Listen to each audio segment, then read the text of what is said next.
Foi. Gurizada, então vamos continuar o que a gente estava trabalhando na última aula, que a gente estava vendo as populações originárias, né?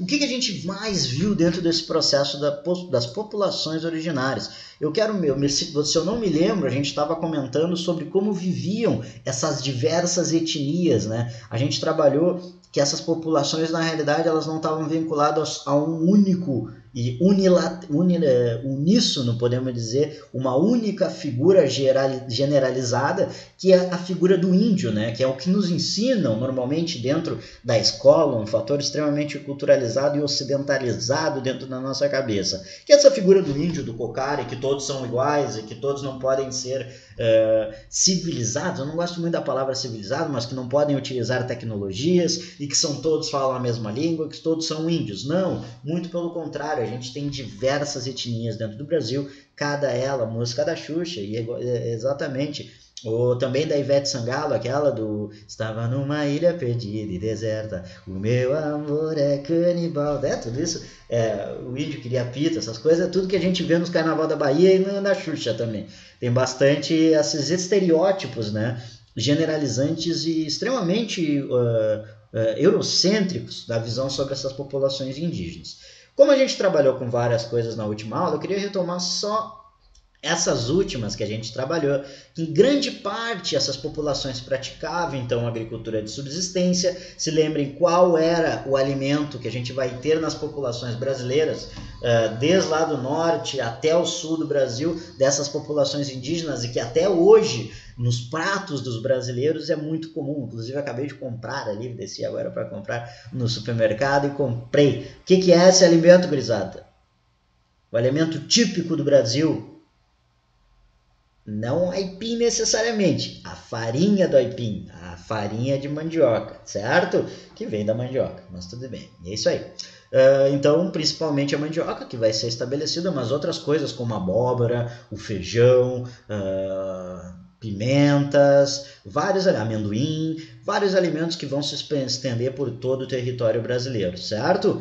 A caça também de animais e a pesca também bastante valorizada. A divisão do trabalho, e aqui é um assunto talvez seja um pouco polêmico, era majoritário, certamente os homens estavam responsabilizados pela caça e pela guerra, e as mulheres pelas colheitas dos frutos e da plantação, né? Mas existem evidências históricas de caçadoras-coletoras mulheres, tá? Então não era o padrão, era majoritariamente, mas não era o padrão único, ok? Esse slide está talvez um pouco desatualizado dentro desse contexto.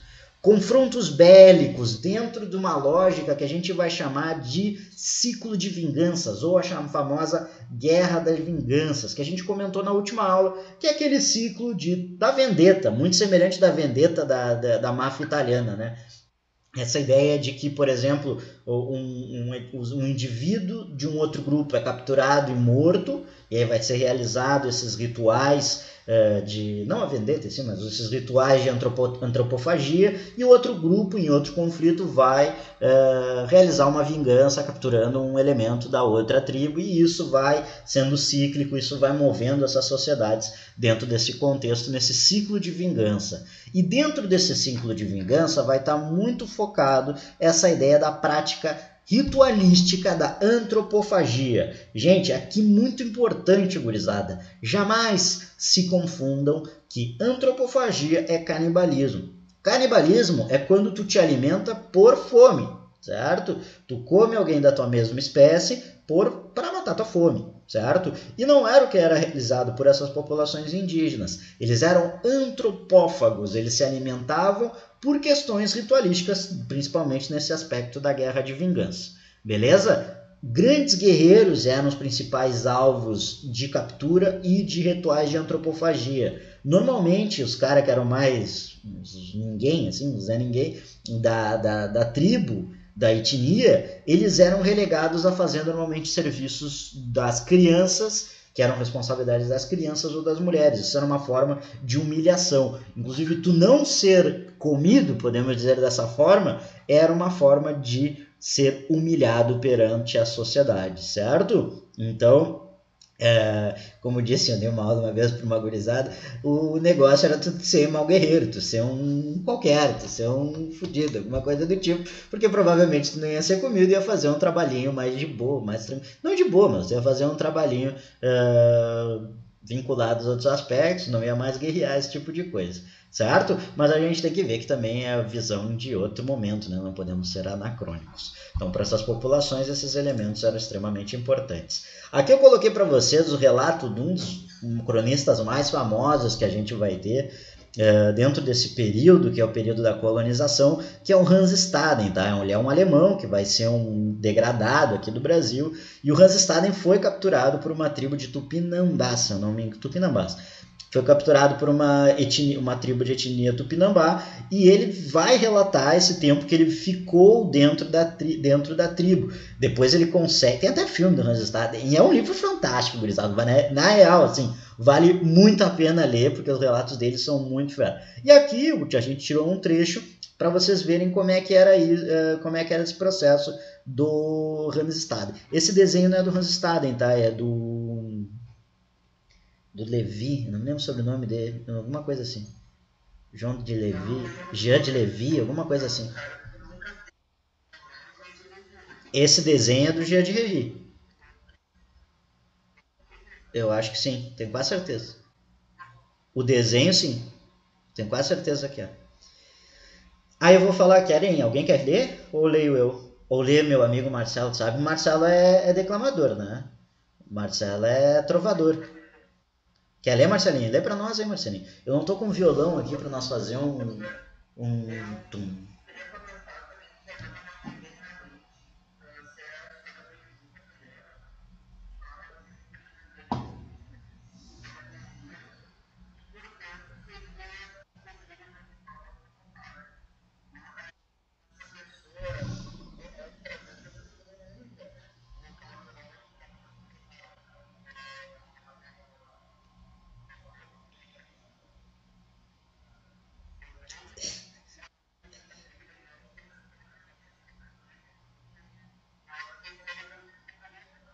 Não me lembro.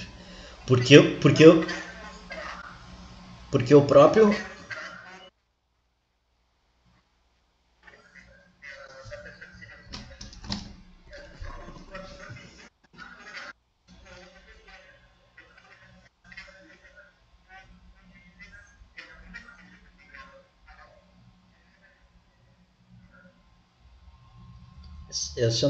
O Hans Staden, eu acho que se ratear até o Hans Staden, cara. Porque o Hans, porque o Hans Staden, ele tem um cara que é capturado junto com ele, que é um alemão, alguma coisa do tipo, que ele só que ele chega a ser morto, alguma coisa, ele chega a tomar um calhamaço na cabeça, alguma coisa do tipo. Não me lembro, não me lembro. Depois a gente pode trazer melhor essa informação, mas eu me lembro dessa história que tu está falando. Mas, gente,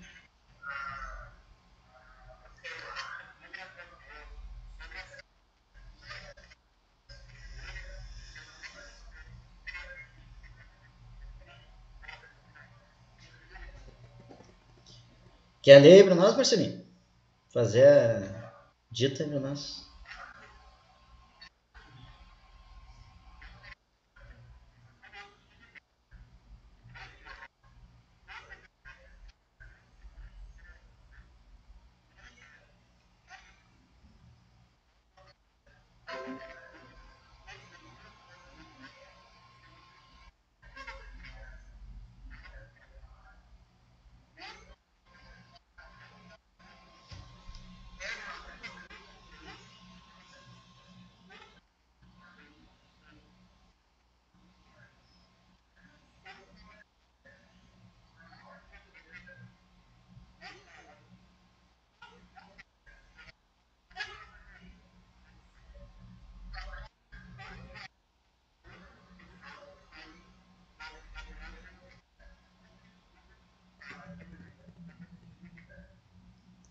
Chega no ouvido do crush, né, gurizada? E larga essa aí, ó. Se falar Tupinambá aí, larga essas palavras. Mas vocês estão observando como é um ritual extremamente violento, né? Extremamente agressivo. E quanto essa ideia da vingança, essa ideia de que existe um sentimento passado dentro desse processo, fortemente vinculado a esses aspectos. Então, para vocês perceberem, a gente colocou justamente esse excerto para vocês observarem o quão forte é esse sentimento e o quanto move essas populações para realizarem esses processos. Até aqui alguma dúvida? De buenas? Não? Intenso contato entre essas populações indígenas e os europeus nesse primeiro momento, tá, gente? Onde vai ter uma formação de alianças, principalmente através dos matrimônios. Não vamos ser ingênuos, também a mesma parte, também muitas mulheres indígenas vão ser abusadas, tá? Existem outros povos que fizessem isso de antropofagia? Como assim? Vários, principalmente do macro-tronco tupi, vários realizavam. E não só no Brasil, outros tipos povos na Europa eu não me lembro. Eu acho que a antropofagia é muito específico aqui da América. Na Europa eu não me recordo, nem no continente africano, nem na Ásia, eu não me recordo dessas ideias da antropofagia. Não, cara, não me lembro. Sinceramente, de pessoas eu não me lembro. Pode ser animais pode ser alguma coisa do tipo, de sacrifício de animais, coisa do tipo. Mas antropofagia em si eu acho que é um aspecto muito do continente americano, certo? Porque existe antes, depois vocês vão ver comigo e com a Thay, eu acho que é, né, Marcelinho? A aula de colonização de pré-colombiano, e existem outras populações na América que, não só no Brasil, várias na realidade, que realizam o processo de antropofagia também. Em outros rituais, coisa e tal, mas também realiza esse processo de antropofagia. Que eu tava falando para vocês da questão da mestiçagem, tá, gente? Muitas indígenas vão ser abusadas, mulheres indígenas vão ser abusadas. Talvez não tanto nesse primeiro momento, porque o contato, não vou dizer que é mais amistoso, mas existe um certo respeito entre as populações indígenas, até pelo caráter de negociação, pelo escambo e toda essa questão, entre os indígenas e os poucos colonos que a gente, não colonos, mas os poucos comerciantes europeus que a gente vai ter nesse primeiro momento. Mas a partir do início da colonização por si só da América, do Brasil, ali depois de 1530, aí a gente vai ter um processo bastante grande de violência contra essas mulheres, contra toda a população indígena na realidade, né? Escravização, violência sexual, imposição cultural, tudo isso. As alianças entre europeus e populações originárias demonstravam a agência que essas populações tinham no processo histórico de colonização, pois tinham diferenças étnicas fomentadas pelo ciclo de vinganças históricos e buscavam aliança com os europeus contra seus inimigos étnicos, certo? Então os próprios europeus vão se utilizar desse elemento da rivalidade histórica que existe entre essas populações indígenas para... Meu nome é Lucas de Lucas. Minha mãe não tem muita criatividade. Lucas é meu sobrenome. Mas também, né? E Samuel é meu último nome, sobrenome também. Então eu tenho 3 nomes no mesmo nome. E 2 se repetem. Criatividade gigantesca na minha coroa. Mas então os europeus vão se utilizar muito disso, tá, gente? Desse elemento da rivalidade, da guerra da vingança dessas populações indígenas no processo de colonização. E isso vai ficar bem evidente num conflito que a gente vai ver depois, que é a guerra chamada Guerra dos Tamoios, tá?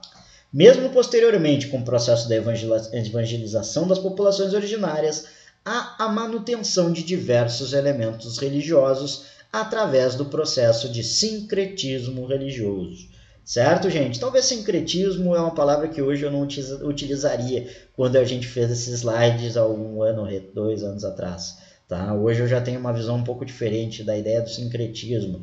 Talvez adaptações ou assimilações que essas populações utilizavam nesse processo, não de aculturação, mas eu gosto de utilizar hoje o termo de transferências culturais. Eles vão adaptar para as religiões deles, para as crenças deles, aspectos do cristianismo que interessam, mas ao mesmo tempo eles vão manter aspectos importantes das suas religiões, certo? Isso vai ficar muito evidente, por exemplo, dentro do México, onde a gente tem a famosa Virgem de Guadalupe, tá? Que é uma santa com uma fisionomia indígena. Aqui um aspecto disso que vai ficar muito evidente é Nossa Senhora Aparecida, não com os indígenas, né? Mas principalmente com a população africana, de origem africana, que é uma santa negra. Não é à toa que ela é a santa mais famosa dentro do Brasil. Além de todos os rituais que a gente vai ter de assimilação, como o próprio Umbanda, né? A Umbanda é um cruzo de religiões, um cruzo de saberes, que é muito importante para a concepção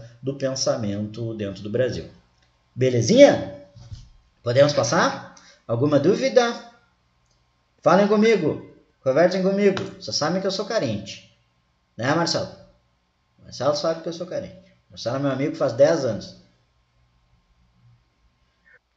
Quarentena, gurizada, quarentena. Confederação dos Tamoios, gurizada. Isso aqui é muito doido, porque ele normalmente é apresentado como uma guerra onde a agência do conflito é totalmente europeia. E se a gente for pegar em números a participação de europeus e de indígenas de europeus dentro desse conflito, ela não é nem perto da metade da população de população indígena, por exemplo. Então, na realidade, eu coloco a Confederação dos Tamoios como uma guerra indígena, que houve europeus vinculados dentro desse processo. Se chama Confederação dos Tamoios porque é uma aliança que vai ser formada por essas populações, tá? Ela pode ser considerada Confederação dos Tamoios ou Guerra dos Tamoios, tá? Ou Guerra dos Tapuias e Tamoios, Tupis e Tapuias. Revolta que vai ser liderada pela etnia Tupinambá, tá? Com aliança com diversas etnias que ocupavam o litoral do Brasil, os chamados Tamoios, tá? Entendam bem, os Tamoios vão ser os inimigos dos portugueses e dos Tupinambás. Na região entre o estado do Rio de Janeiro, Espírito Santo e São Paulo, contra os tupiniquins, chamados de tapuias pelos portugueses. Então, tamoio, na realidade, é um nome que vai ser dado pelos portugueses a essas etnias. Na realidade, eles eram tupinambás e tupiniquins, certo? E seus aliados portugueses entre 1554 e 1567, tá? O confronto, isso vai explicar muito a rivalidade que existe até os dias de hoje dentro da região de São Paulo e Rio de Janeiro, certo? Se trabalha com essa ideia e muito que essa rivalidade ela é histórica, principalmente pelas questões indígenas. O Rio de Janeiro, aquela região do Rio de Janeiro e Espírito Santo, muito vinculada à etnia Tupinambá, e a região de São Paulo, muito vinculada aos tupiniquins, certo? O confronto vai marcar também o processo de colonização da região pelos portugueses, aliados dos tupiniquins, e os franceses huguenotes. Você já sabe o que são os huguenotes. O que é os huguenotes, gurizada? Se lembra? Vocês tiveram aula com o Marcelo? Acho que foi contigo, né, Marcelo?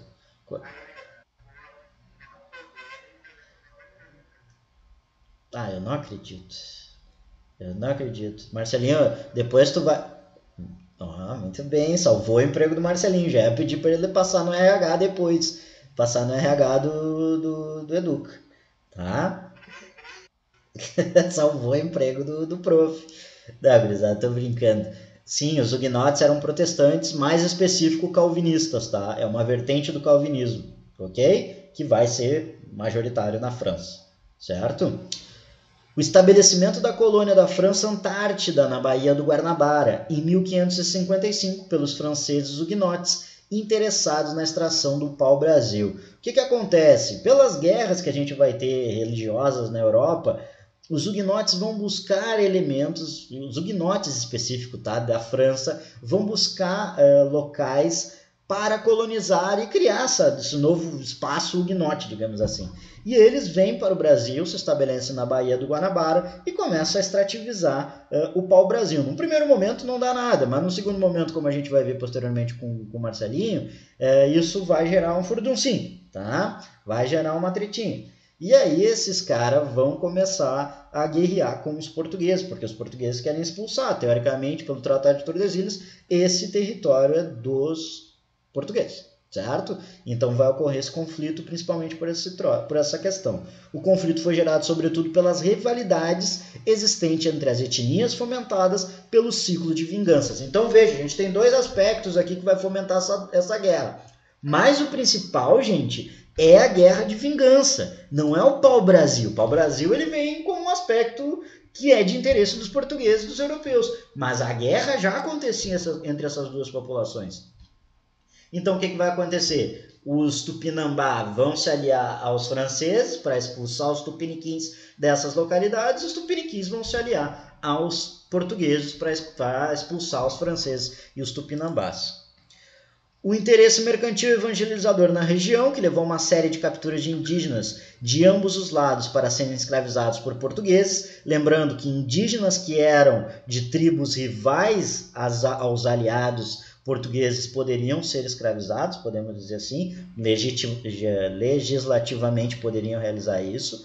E com as interferências dos jesuítas Nóbrega e Anchieta, no episódio que ficou conhecido como Armistício de Iperó-Igui, foi selado uma trégua em que os portugueses foram obrigados a libertar todos os indígenas escravizados, já com as leis que vai ter quanto ao processo de escravização dos indígenas. O que vai acontecer com a chegada das tropas do governador-geral, um deles que a gente vai trabalhar depois, o Mensá, comandado pelo seu sobrinho Estácio de Sá, nome de um bairro do Rio de Janeiro, em conjunto com os índios tupiniquins, comandados pelo cacique Tibiriçá, derrotaram a Confederação dos Tamoios, ou seja, os tupilambás, que levou à expulsão dos franceses da região em 1567, a escravização dos diversos tupinambás, mas muitos deles migram por norte, principalmente na região do que hoje será o Maranhão.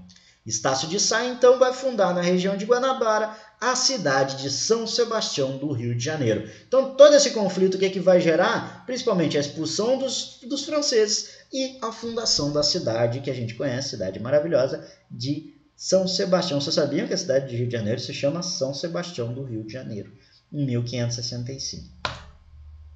Aqui está uma ilustração do cacique Tibiriçá, líder dos tupiniquins, tá? E principal aliado dos portugueses na região de São Vicente na Guerra dos Tamoios. Lembrando que o Tibiriçá é genro do João Ramalho, por isso que o João Ramalho é tão importante, porque é ele que faz essa mediação entre os caciques tupiniquins e a coroa portuguesa, e os representantes da coroa portuguesa. Aqui que eu estava falando do Teodoro de Bry, tá? O Marcelinho, da questão aquela do livro das ilustrações do Teodoro de Bry. Teodoro de Bry, não é, Levi? Que de rituais e fest... Oi? Desculpa. Isso. Não, é o Rio de Lerry, é o Teodoro de Bry, é outro francês. Não. Eu acho que ela tá falando do Tibiriçá. Não, do Tibiriçá é uma representação agora, tá? Não quer dizer que seja. Mas a de baixo é da época.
Sábio. Sábio.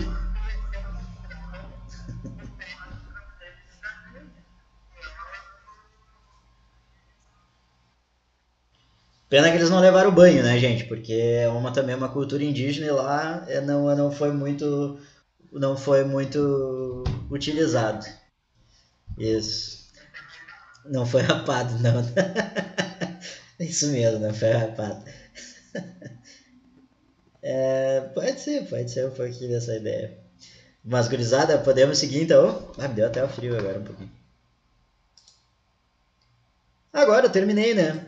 Uma coisa que eu queria só terminar de falar, um pouco só que o Marcelinho estava comentando, com essa ideia. Putz, me perdi um pouco na visão.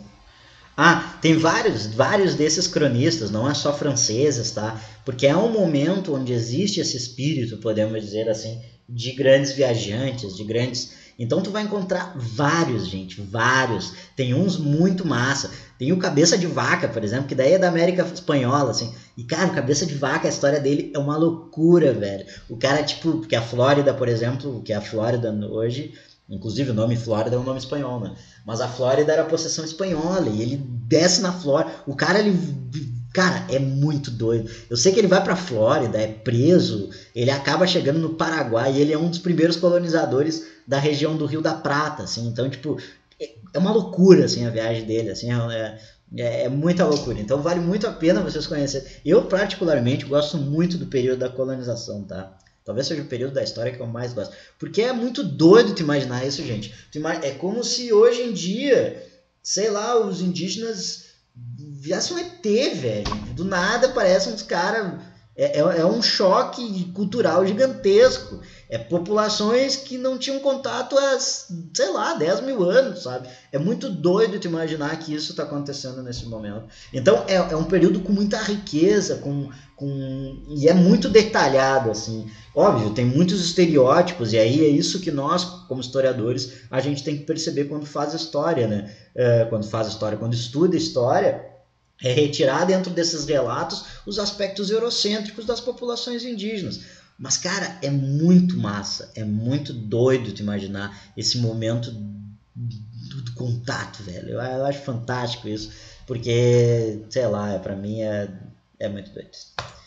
Vai lá, Marcelinho, faz teu nome, irmão.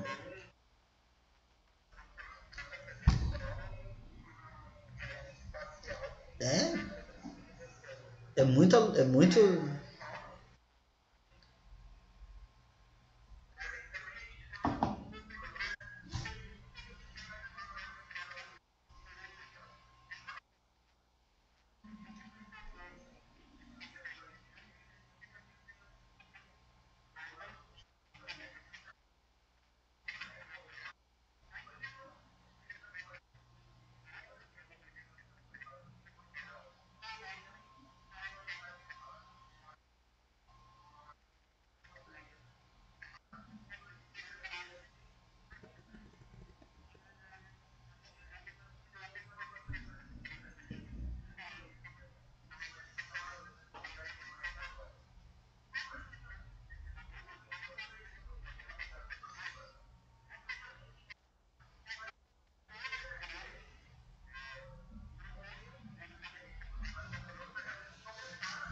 Foi esse desgraçado que trouxe as pombas.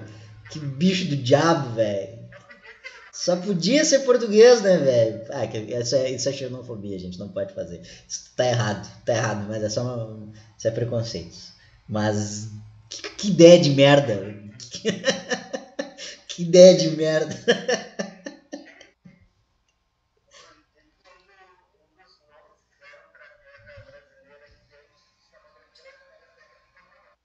É verdade.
A cidade de São Vicente existe. Desculpa, Marcelinho.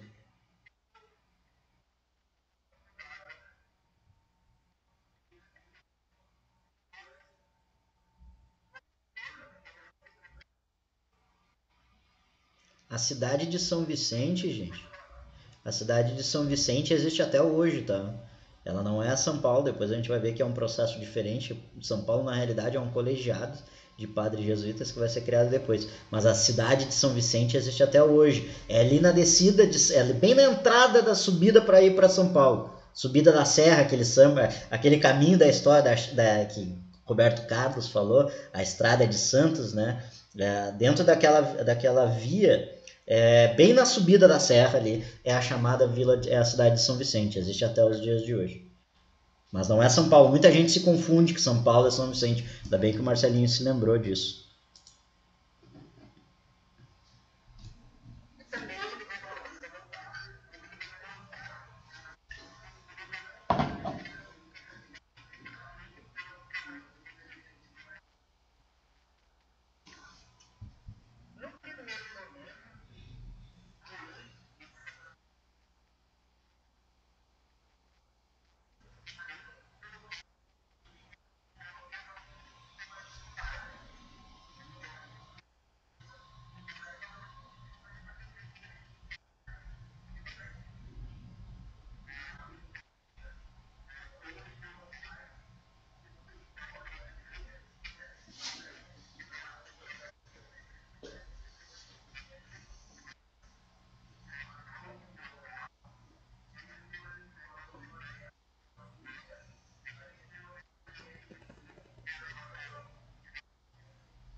E não é à toa, gente, que da mesma forma que o Marcelo está dizendo que experiências que dão certo são trazidas para cá, da mesma forma as capitanias hereditárias foi uma experiência que deu certo, mas deu numas ilhas no meio do Atlântico, era muito mais fácil tu dividir do que tu dividir todo o território que era posse do Brasil naquele momento. Então, foi muito. Deu certo dentro de Cabo Verde, por exemplo, acho que é o melhor exemplo que a gente, as ilhas do Cabo Verde, no litoral atlântico do continente africano, deu muito certo, principalmente com a cana-de-açúcar, mas aqui no Brasil vai ser uma cagada gigantesca, porque, primeiro, é muito grande o território que essas populações vão, que esses capitães hereditários vão receber. Tinha as populações indígenas que vão atacar direto essas capitanias hereditárias.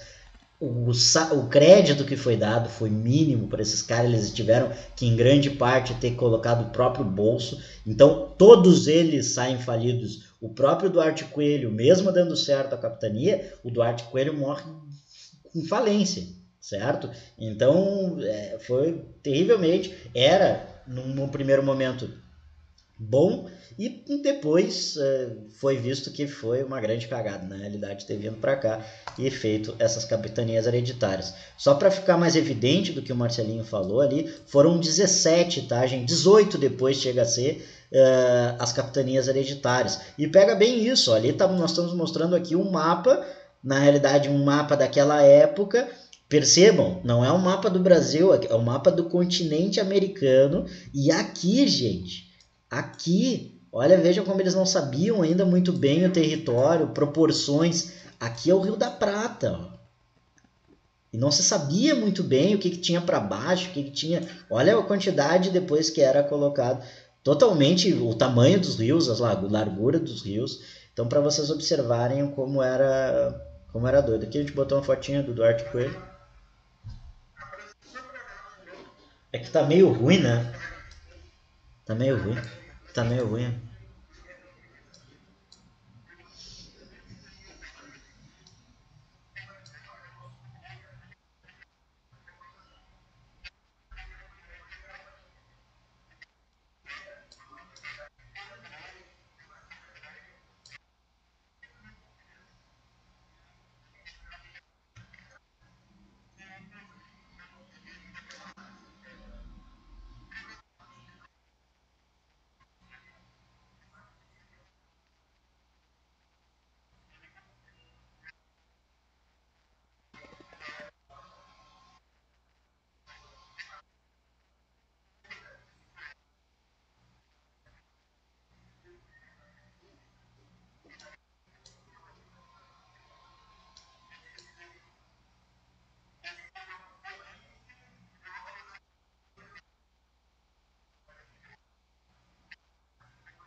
Gente, só.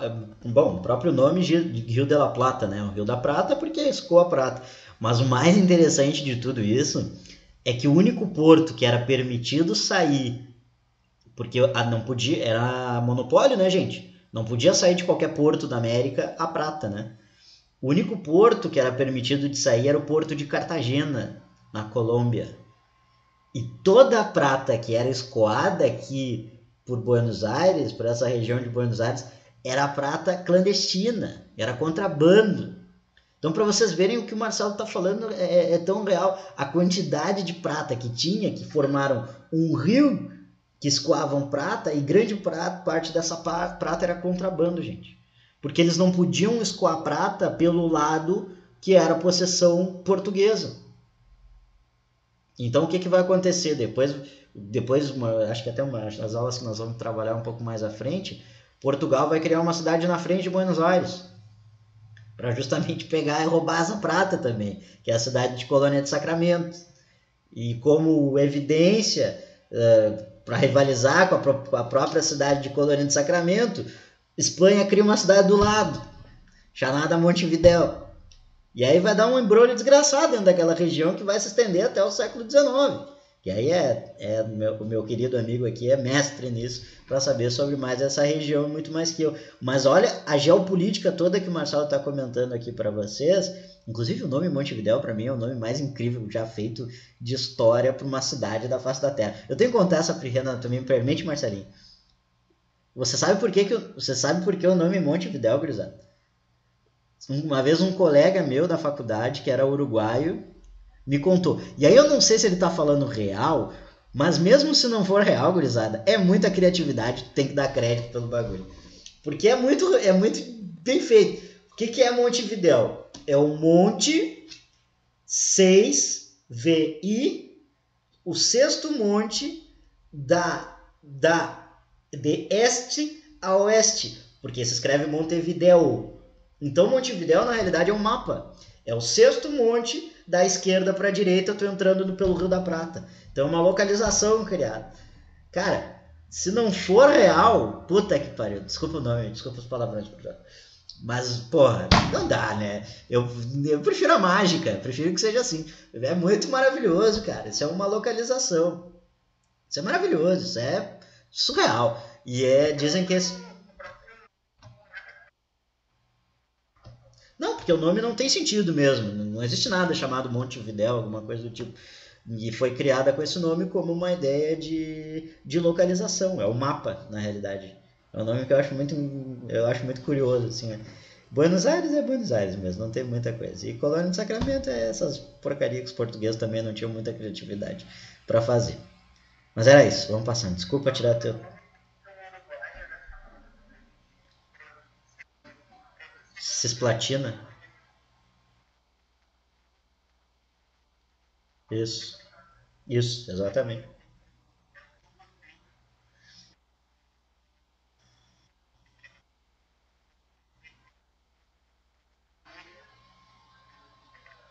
Exato. Tem muita coisa legal, gente. E River Plate, porque existe uma colonização importante inglesa dentro de Buenos Aires também, né? Buenos Aires foi tomada pelos ingleses por alguns no século XIX. Então tem muita coisa. O Rio da Prata é muito fera.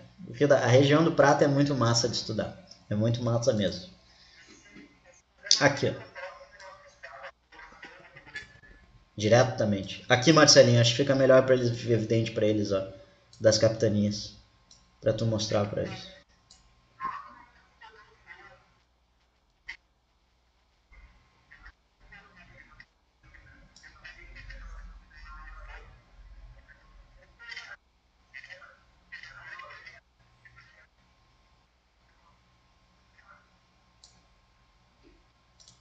Sim, Pedro, várias coisas, várias loucuras desse momento. É doido tu pensar. O futebol, gente, a pessoa que me diz que futebol é só 22 pessoas jogando atrás, correndo atrás de uma bola, é que nem a mesma pessoa que diz que carnaval não é importante. Essas expressões de cultura popular, na realidade, são expressões sociais. O futebol não é um esporte, simplesmente. Depois a gente vai ver isso mais para a questão da Revolução Industrial, quanto a formação da classe trabalhadora está ligado à questão do futebol também.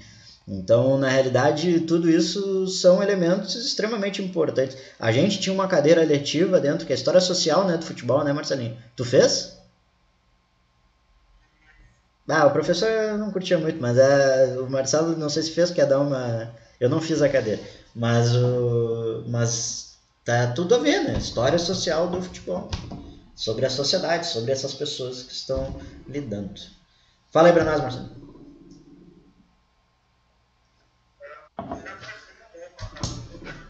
Não, eu acho que tá mal colocado mesmo. Eu que acho que copiei e ficou meio ruim de coisa.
Ah, não conheço, o Pedro tá falando sobre um podcast, vou dar uma olhadinha. Adoro podcast. Tem um que eu já indiquei para vocês que é o História Preta. O História Preta fala sobre o início das ligas negras, tanto no Rio de Janeiro, tem um episódio aqui de Porto Alegre também.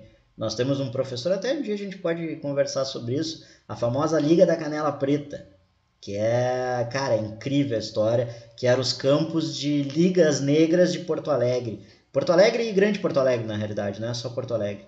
Cara, é fantástico. O Mal Mal, que é um grande amigo, um grande querido, já foi até professor aqui, deu algumas aulas aqui no Educa, e o Mal Mal escreveu a sua tese de TCC dentro da faculdade sobre a Liga das Canelas Pretas. E é muito massa a história, também como um elemento de segregação racial, né? Para vocês observarem.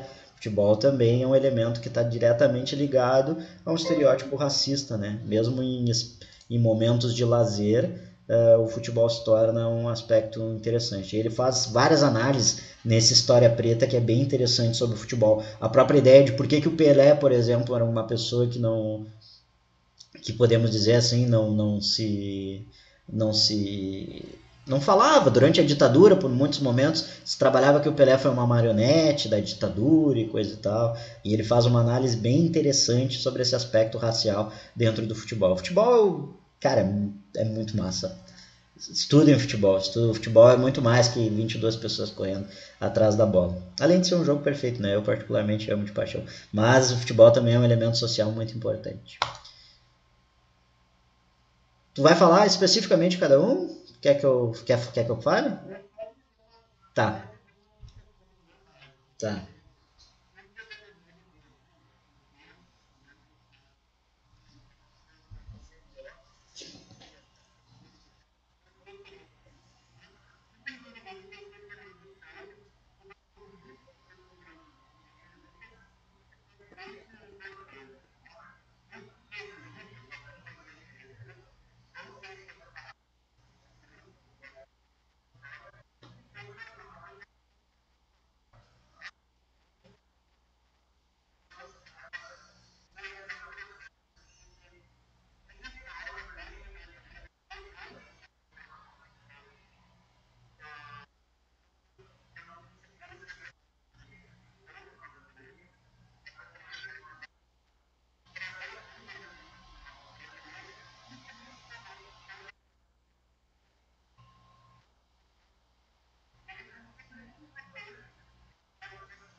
Tudo aquilo, gente, tudo aquilo que vocês observam de imposição de populações subalternizadas, que evitem elas serem dominadas e fazerem o que ela não quer, o domínio do corpo, tudo isso é tratado como resistência. Tá? Então, esses indígenas se aldearem, por exemplo, entrarem dentro de uma missão, vocês têm que entender que a missão ela é muito mais uma missão guaranítica, e aí falando dos guaranis específico, as missões aqui, por exemplo, do oeste do Rio Grande do Sul, ela é muito mais uma missão guarani do que uma missão jesuítica. Jesuítica tinha dois para cada missão, para cada aldeamento. Guarani chegava a ter 10 mil em algumas missões, certo? Então vocês têm que observar muito mais como uma missão Guarani do que uma missão jesuítica. Mas isso vai ser trabalhado mais específico em outras aulas, tá? Mas é importante vocês observarem isso. Tudo aquilo que evita vocês serem obrigados a fazer algo que não quer, que é, por exemplo, o domínio do teu corpo, a escravização, a tua morte, isso é a tua morte não, porque a própria morte, os índios comiam terra, por exemplo, e se suicidavam muitos deles em algum momento no processo de escravização. Isso, gente, é resistência, porque tu vai fazer alguma coisa que contra aquilo que a pessoa quer que tu faça, certo? Então o próprio suicídio é visto como uma morte. Então todos esses elementos é visto como resistência. Beleza? Foi todos, Marcelinho? Ah, tá, desculpa.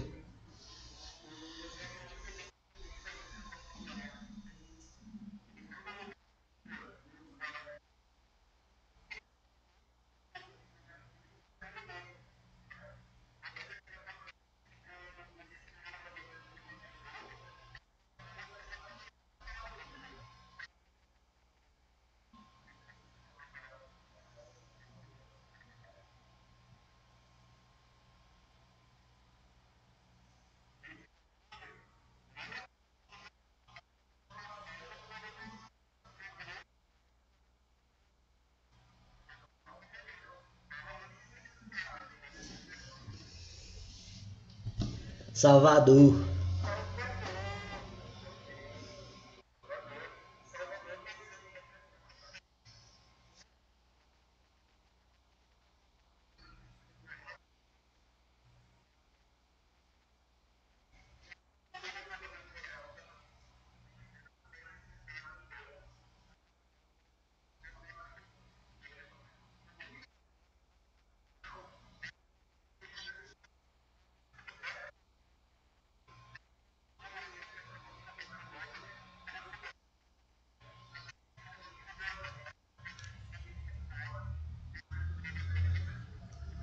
Vocês sabem por quê? Desculpa, Marcelinho. Vocês sabem por quê, gente, que foi pro Rio de Janeiro? Não é porque o Rio de Janeiro é mais bonito, que é mais perto pra escoar de Minas Gerais, gurizada. Mais barato tu ir de Minas para Rio de Janeiro do que para Salvador. É simples, é um aspecto econômico, nada mais que isso. Desculpa, Marcelo.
Gente, uma coisa, um aspecto que eu acho que é super importante da gente entender é que não o poder local tá em si, mas as câmaras municipais vão ser muito relevantes, porque grande parte das figuras que estão dentro dessas câmaras municipais vão ser brancos ou mestiços já nascidos no Brasil.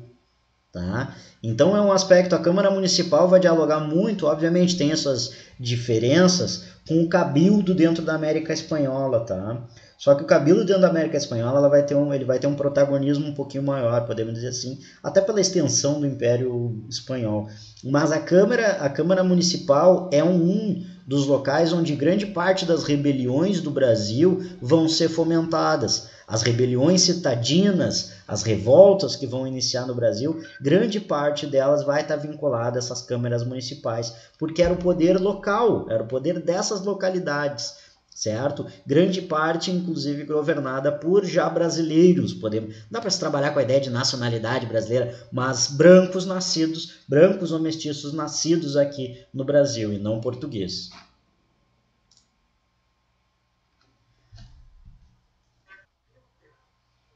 Sei, cara, quer fazer teu nome? Eu por mim falo, não tem problema. Quer que eu fale, eu falo.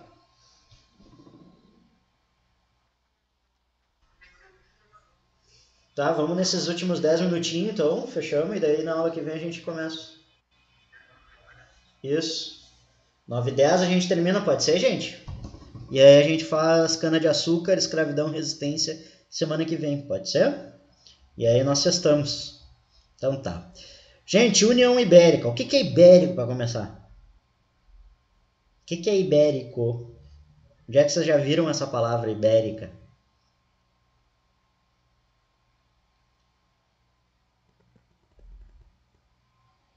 Aquele lugar na Europa. Ó, tá. Espanha. Ó, Espanha já foi. França não. França não é ibérica. Espanha sim. Ibérica. Ibérica.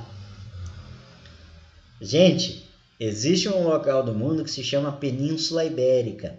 O que é essa Península Ibérica hoje em dia, como formação nacional? É onde ficam as localidades da Espanha e Portugal, certo? Quando a gente está falando União Ibérica, então, é que esses dois reinos se juntaram e viraram um só. Então a União Ibérica vai ser a junção de Portugal e Espanha em um único reino. Por que vai acontecer isso? Porque houve um problema sucessório dentro da coroa portuguesa, onde morre o rei de Portugal chamado Dom Sebastião na Batalha de Alcácer Quibir. Tá? E aí não vai, se eu não me engano, ele tem um tio que é mais velho, e o tio logo vai morrer, e depois o filho é muito pequeno, é uns merdeiros todos, no fim não vai ter herdeiro. E aí o rei Filipe II, muito esperto, que é o rei da Espanha, nesse momento, ele vai reivindicar o trono português, porque ali todo mundo era meio parente, né, ali nessas localidades de absolutismo europeu. Era tudo praticamente as mesmas famílias, tá, gente? E continua até os dias de hoje, isso inclusive. Mas o rei Felipe II então vai tomar o trono de Portugal e unificar essa coroa de Portugal e Espanha, formando o que a gente conhece como a União Ibérica. Isso, gente, vai acontecer por 60 anos, não só com Filipe, ele também não é imortal, ele não é a Rainha Elizabeth, mas ele vai ficar, a coroa da União Ibérica vai acontecer por 60 anos, certo? Marcelinho, tu levantou o dedo, pode falar, Nuninho, pode falar.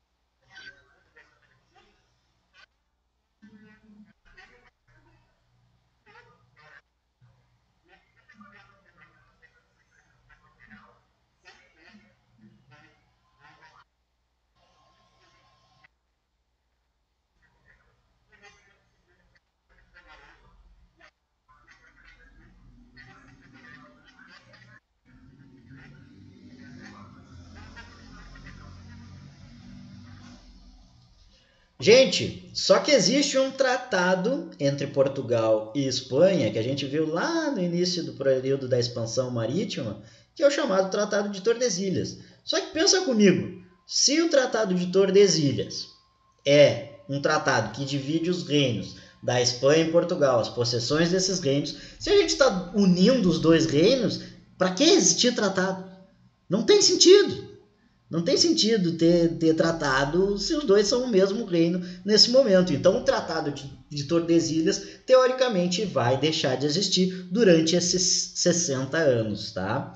Como consequência, grande parte dessa população, principalmente que vai, essa população dos mamelucos, era a palavra que eu não me lembrava semana passada para dizer, desses mestiços que viviam na região de São Vicente, esses caras vão ingressar para dentro do Brasil, porque agora não tem nada, óbvio que eles já entravam, não quer dizer que eles não entravam, mas agora, liberou geral, vamos entrar para dentro do Brasil. E é nesse momento que inicia o processo das bandeiras dentro do Brasil. O processo do bandeirantismo inicia a partir desse movimento do fim do Tratado de Tordesilhas, teoricamente, e o início e a União Ibérica. A interiorização do Brasil, como a gente vai saber. Igualmente com a União Ibérica, e aí é o merdeiro todo que o Pedro vai estar dizendo antes, Portugal vai pegar todos os inimigos da coroa e da coroa espanhola. E vejam só quem eram todos os inimigos da coroa. Era todo mundo, gurizada.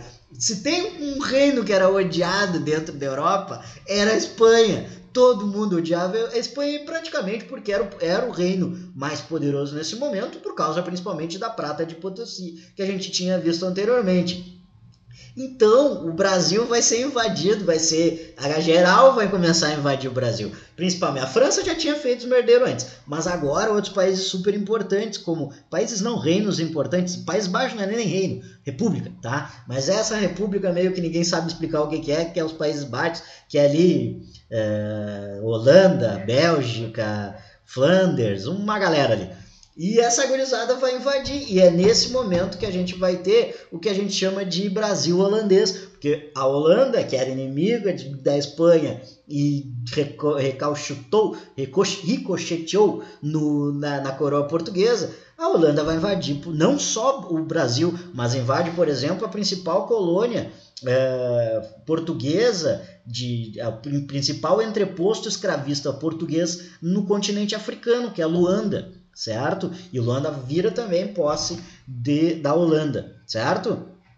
Porém, lá em 1640, um golpe vai acontecer pela dinastia dos Bragança e vai ocorrer, então, a partir desse momento, a restauração da corte de Portugal separada da Espanha. Aí volta tudo como era antes, tá? Daí volta tudo, os inimigos aos inimigos da Espanha, volta o Tratado de Tordesilhas, todos esses merdeiros que tinha antes vai voltar nesse momento. E o Dom João de Portugal. Por isso, gente, é aqui que assume a dinastia dos Bragança, que vai ficar no Brasil até o Dom Pedro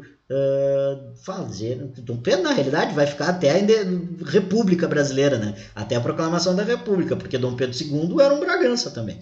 Certo? Então vai se estender. Até o dia, tem até deputado que é Bragança ainda enchendo o saco esses parasitas penteiros enchendo o saco ainda aqui no Brasil. Certo? Então aí, parasitando aí, desde o... se tem uma coisa que eu odeio na história nobre, gente. O Marcelo sabe minha implicância. O nobre não serve pra nada, é só pra parasitar. Até a igreja eu gosto mais, até o clérigo eu gosto mais. Mas os nobres é foda, cara. Desculpa a palavra. Eu tô meio bagaceiro hoje, né? Eu acho que eu tô animado pela casa nova. E eu fiquei meio... Ela sextou.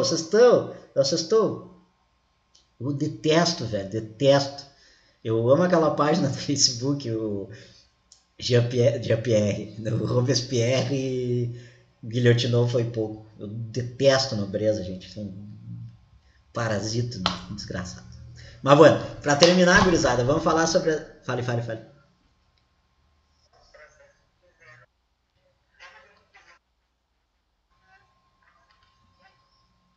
É, um grande fã da guilhotina. Mas vamos lá, não tô brincando, gente. Não, mas eu realmente tenho nojo de nobre, detesto. Mas vamos continuar.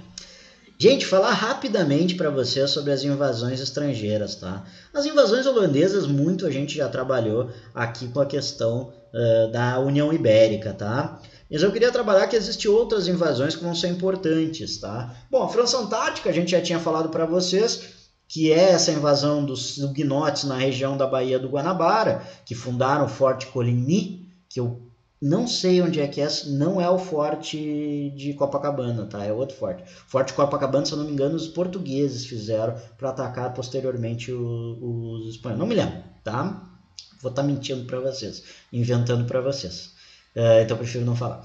Então, entre os tripulantes protestantes calvinistas, católicos e judeus que vão fugir da perseguição das guerras religiosas que dividiram a Europa, e a França é um local, lembre-se da noite de São Bartolomeu, por exemplo, que a gente vai ter, da morte, assassinato, é horrível as guerras religiosas protestantes na França, em toda a Europa, mas na França em específico é bastante pesado.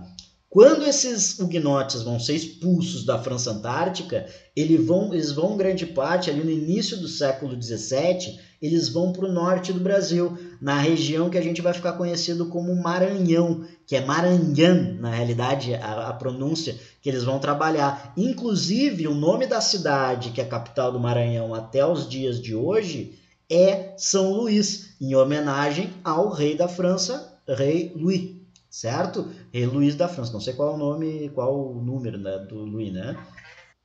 É o Luís XIII, né? É logo antes, né? Isso, e acontece de 1612 a 1615, né, gente? Então é bastante importante. Coligny não é a Baía de Guanabara? Não, Coligny é o forte.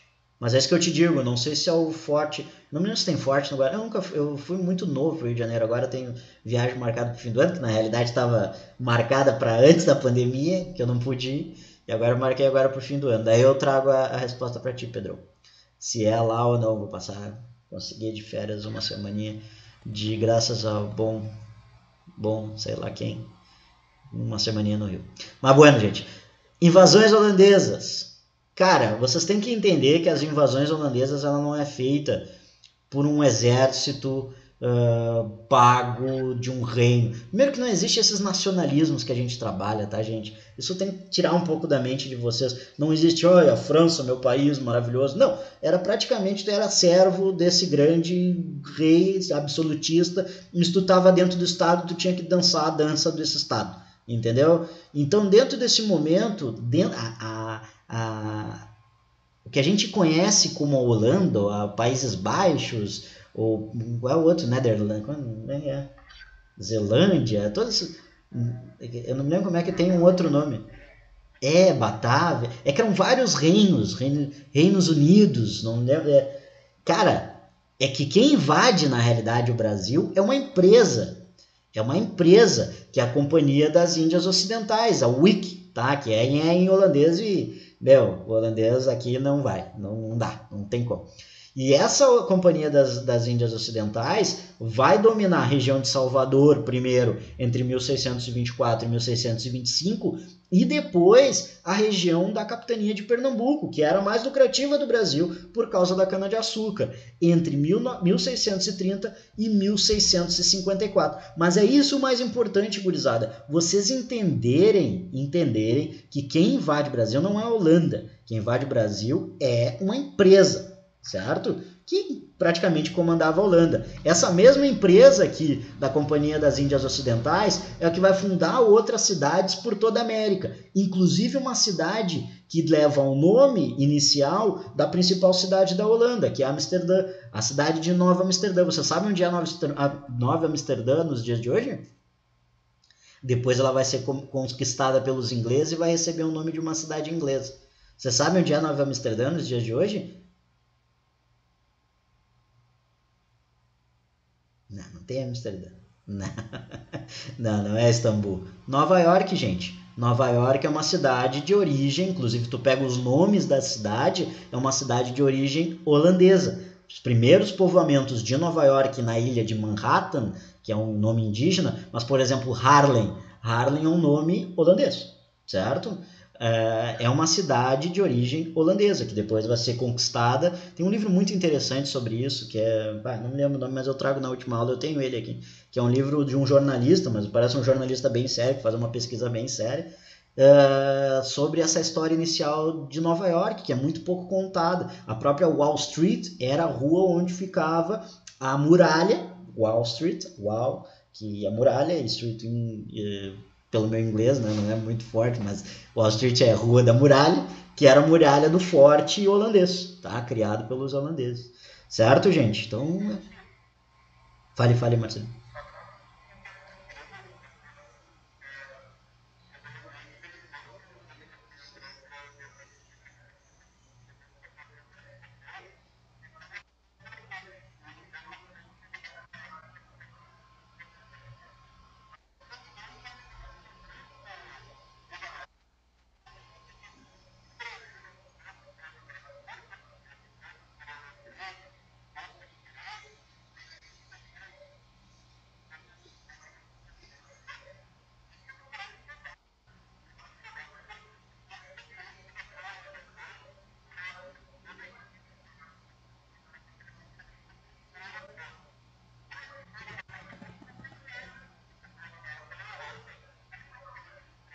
A Jamaica?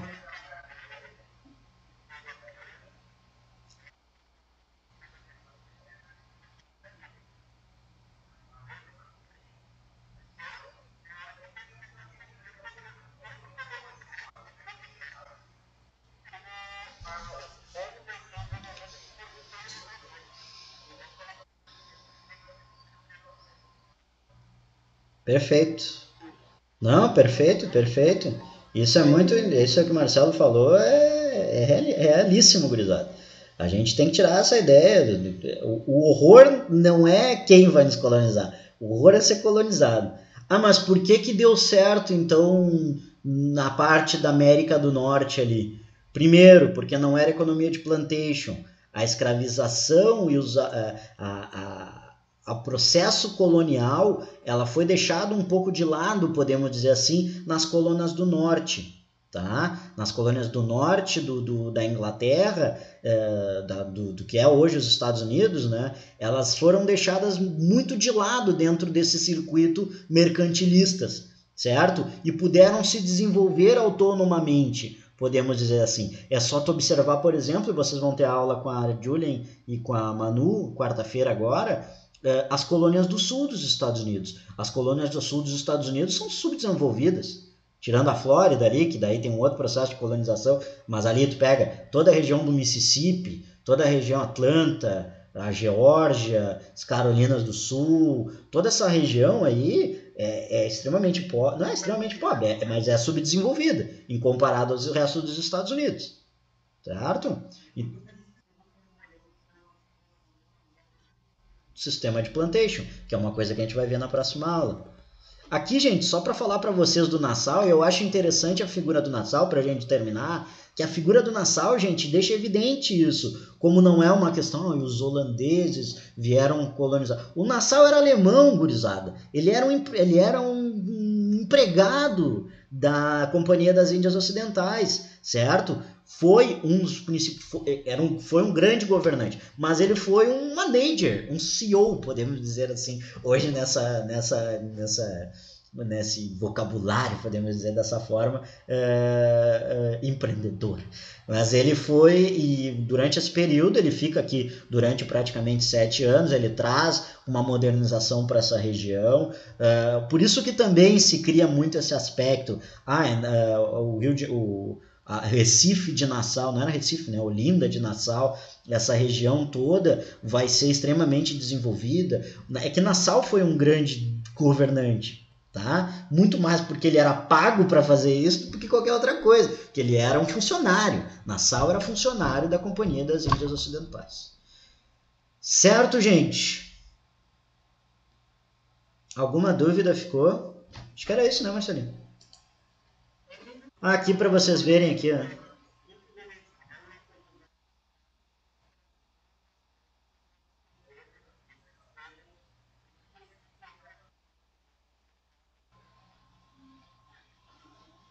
É um pântano, né? É tipo um manguezal, um manguezal.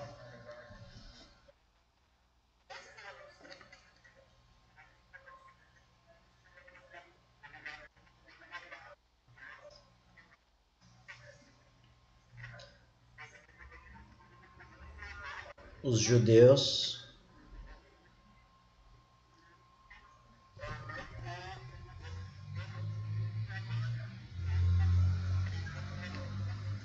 Quando eles começam.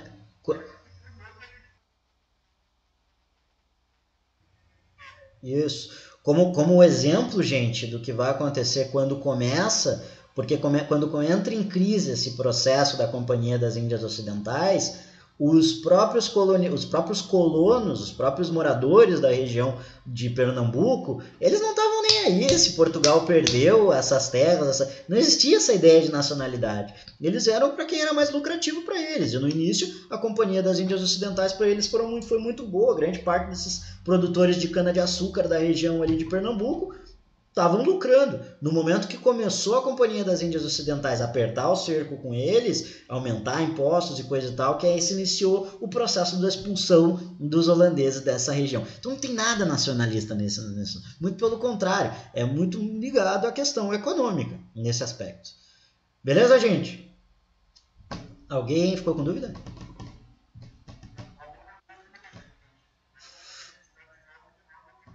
Não saiam daqui com dúvidas. Que aí eu e o Marcelinho a gente não consegue botar a cabeça no meu travesseiro e dormir. Eu não consigo dormir. Você sabe que eu tenho essa aura, esse karma com vocês. Eu não posso dormir com vocês com dúvidas. Eu fico rolando na cama. A minha terapeuta já disse que é ansiedade, mas eu digo, não é ansiedade. Isso é dúvidas. Dúvidas de alunos que saíram com dúvidas. Eu tenho que me medicar. Eu tenho que me medicar. Beijo, gurizada. Bom fim de pra vocês. Sextou!